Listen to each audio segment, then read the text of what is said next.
文化局組織文創單位設立澳門創意館，聯手展示各式各樣嘅文創產品，展期至到6月5號。澳門創意館坐落大三巴牌坊腳嘅旅遊活動中心，即係俗稱嘅黃屋仔。文化局話，希望隨住創意館嘅開幕，將本地文創進一步推廣，等遊客有唔同嘅體驗啊！即係除咗話去睇古文物啦，其實有睇澳門嘅創意產品，慢慢係咁做咯。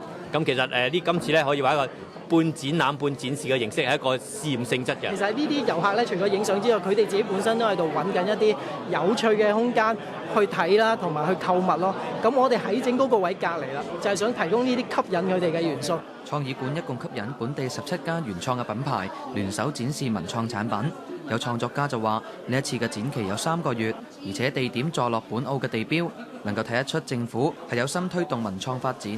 好似澳門喺呢方面進步咗一少少咁樣，好似以前都唔會注重呢方面，但係而家好似開始注重咁樣。但係我覺得都係一小步咯，即係往後仲要做更多咁樣。佢又話：本澳對文創嘅宣傳現時嚟講係有啲單一，佢建議政府集合起本澳各文創單位嘅資料，推出一本宣傳小冊子，讓遊客可以掌握詳盡嘅資料。澳門電視台記者韓勝報導。